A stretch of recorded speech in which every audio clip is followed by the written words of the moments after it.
Piquets de bois, des feuilles de cocotier. Sur les plages de l'île de Diogué, dans le sud du Sénégal, ces structures rudimentaires mais robustes se multiplient.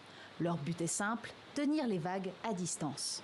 On peut dire que l'accord était juste comme ici. Oui.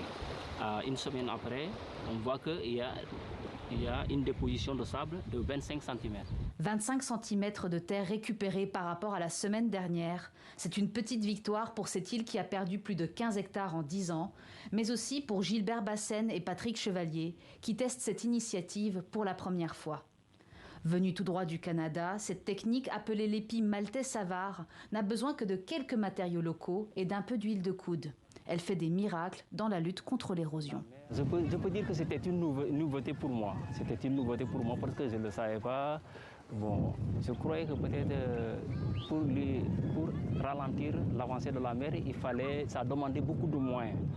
Mais avec le peu qu'on a, on peut faire un travail extraordinaire. Parce qu'avec ça, on peut gagner jusqu'à une centaine de mètres, une bande de sable. Avec ses 8 épis construits en 3 ans, l'île de Diogué sert désormais de référence pour tout le littoral de la Casamance, vulnérable à l'érosion côtière. Mais Patrick Chevalier voit plus loin, il souhaite reconstituer la totalité de la plage perdue.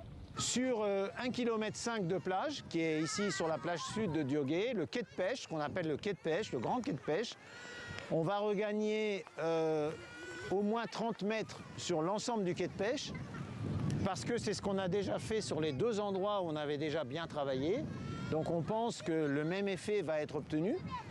Et quand on avance et que la plage avance et que la mer recule, on prolonge les épis.